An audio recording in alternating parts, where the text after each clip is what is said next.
Sejam todos bem-vindos ao Plano Anual de Leitura Bíblica. Nós vamos te ajudar a ler a Bíblia inteira. Como ler a Bíblia toda mesmo com pouco tempo? Através de um plano, através de um método. A Bíblia 365 de Noite da SBB, ela já tem um plano todo organizado. Estamos acompanhando mesmo e disponibilizando as páginas da nossa Bíblia aí para você. É só você seguir com a gente, porque de passo em passo, de fé em fé, você vai chegar lá. Se você está chegando novo por aqui, sejam bem-vindos e siga daqui para frente. As leituras que já passaram, você vai atualizando aos poucos. Nós temos uma playlist aqui no nosso canal, Leitura Anual Bíblica, você vai atualizando aos poucos, tá certo? Vamos à leitura de... só um momentinho. Você é inscrito no canal? Se você não é inscrito no canal, se inscreva no canal, dá um like também e compartilhe para os seus contatos e grupos. Agora sim, vamos à leitura de hoje. Dia 260, nós vamos ler 2 Crônicas 30, um novo livro de Cântico, capítulo 1, Efésios capítulo 4, 2 Crônicas 30, a celebração da Páscoa. Depois disto, Ezequias enviou mensageiros por todo Israel e Judá.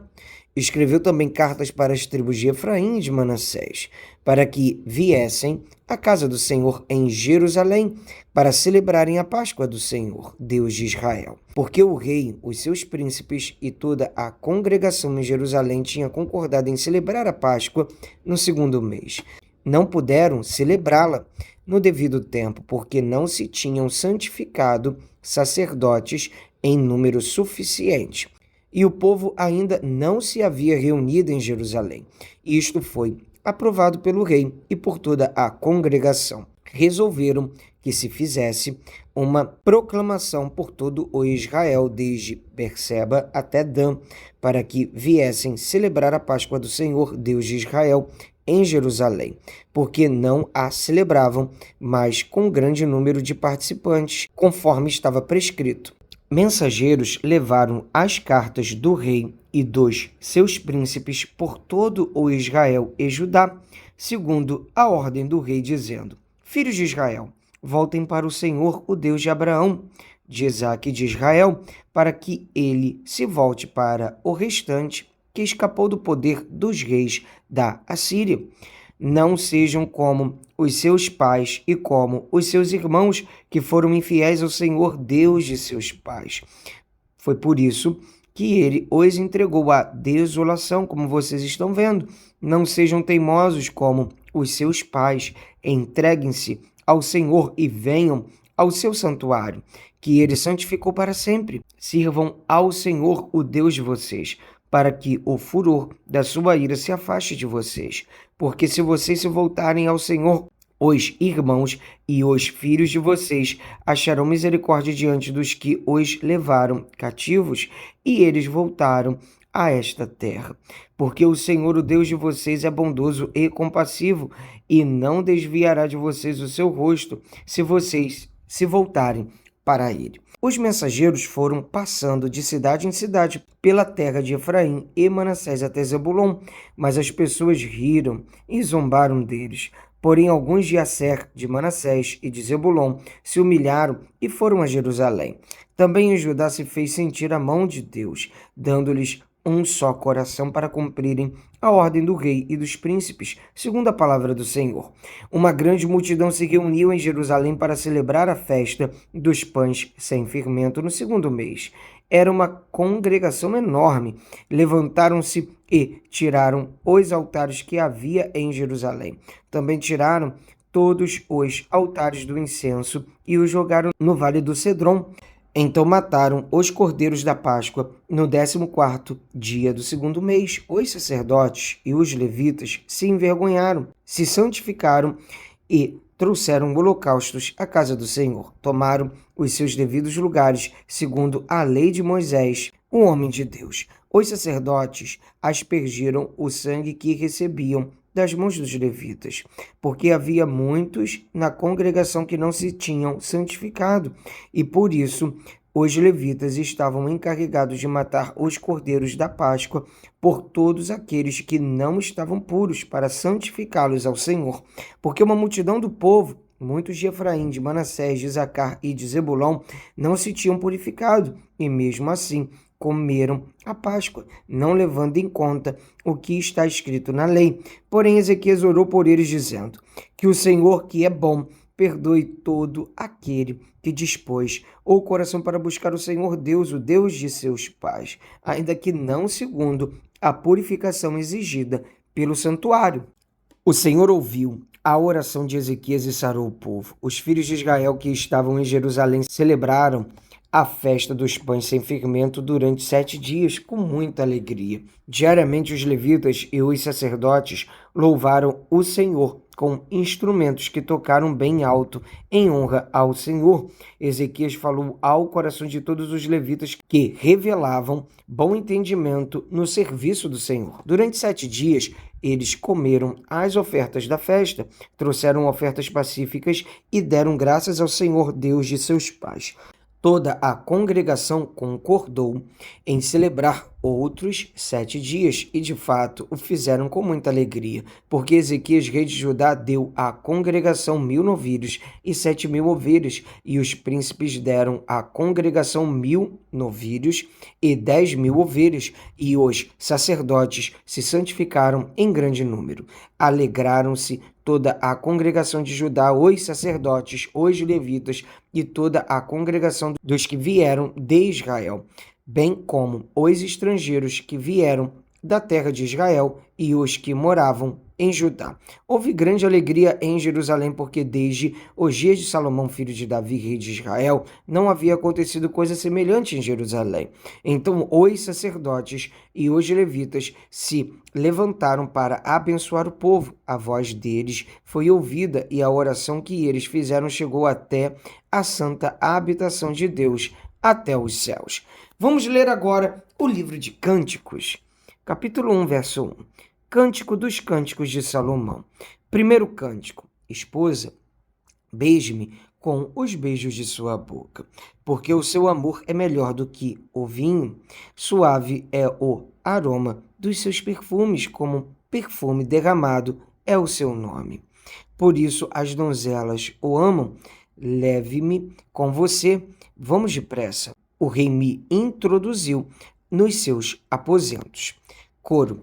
Exultaremos e nos alegraremos por sua causa. Do seu amor nos lembraremos, mais do que do vinho, não é sem razão que o amam. Esposa. Eu sou morena e bonita, ó filhas de Jerusalém, como as tendas de Quedar, como as cortinas de Salomão. Não olhem para a minha pele morena, porque o sol me queimou. Os filhos de minha mãe se indignaram contra mim e me puseram por guarda das vinhas, mas a minha vinha, que me pertence, não aguardei. Diga-me, ó amado de minha alma, onde você apacenta o seu rebanho?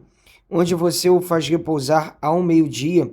Diga, para que eu não ande vagando junto ao rebanho dos seus companheiros. Esposo. Se você, a mais bela das mulheres, não o sabe, siga as pisadas dos rebanhos e apacente os seus cabritos. Junto às tendas dos pastores, comparo você, minha querida, com as éguas das carruagens de Faraó. O seu rosto fica lindo com os enfeites, o seu pescoço com os colares. Faremos para você enfeites de ouro com incrustações de prata. Esposa. Enquanto o rei está assentado à sua mesa, o meu nardo exala o seu perfume.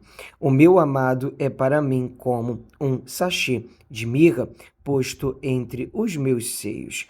O meu amado é para mim como um ramalhete de flores de hena nas vinhas de Engede. Esposo.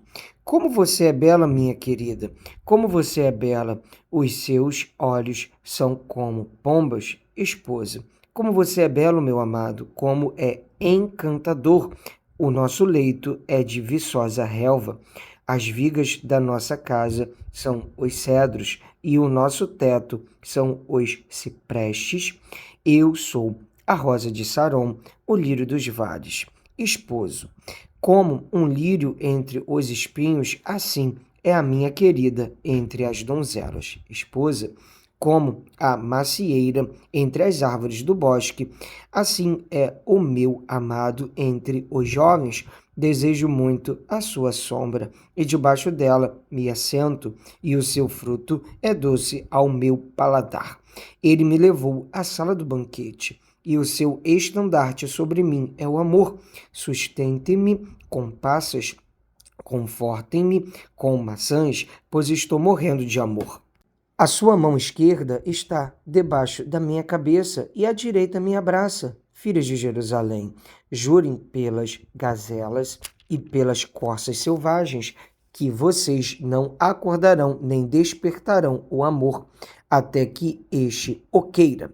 Vamos ler agora o livro de Efésios, capítulo 4. Preste bastante atenção. A unidade da fé. Por isso eu, o prisioneiro no Senhor, peço que vocês vivam de maneira digna da vocação a que foram chamados, com toda a humildade e mansidão, com longanimidade, suportando uns aos outros em amor, fazendo tudo para preservar a unidade do Espírito no vínculo da paz. Há somente um corpo e um só Espírito, como também é uma só a esperança para a qual vocês foram chamados. Há um só Senhor, uma só fé, um só batismo, um só Deus e Pai de todos, o qual é sobre todos, age por meio de todos e está em todos. O santo ministério e o serviço dos santos. E a graça foi concedida a cada um de nós segundo a medida do dom de Cristo. Por isso diz: quando ele subiu às alturas, levou cativo o cativeiro e concedeu dons aos homens. Ora, o que quer dizer ele subiu? Senão que também havia descido até as regiões inferiores da terra. Aquele que desceu é também o mesmo que subiu acima de todos os céus para encher todas as coisas. E ele mesmo concedeu uns para apóstolos, outros para profetas, outros para evangelistas e outros para pastores e mestres, com vistas ao aperfeiçoamento dos santos para o desempenho do seu serviço para a edificação do corpo de Cristo, até que todos cheguemos à unidade da fé e do pleno conhecimento do Filho de Deus, ao estado de pessoas maduras, à medida da estatura da plenitude de Cristo, para que não mais sejamos como crianças, arrastados pelas ondas e levados de um lado para outro por qualquer vento de doutrina, pela artimanha das pessoas, pela astúcia de que induzem ao erro, mas seguindo a verdade em amor, cresçamos em tudo naquele que é a cabeça, Cristo, de quem todo o corpo, bem ajustado e consolidado pelo auxílio de todas as juntas, segundo a justa cooperação de cada parte, efetua o seu próprio crescimento para a edificação de si mesmo em amor. Graças a Deus de mais um dia de leitura bíblica concluída. Até aqui nos ajudou o Senhor. Vamos avançando. Espero que amanhã. Um abraço. Pra cima!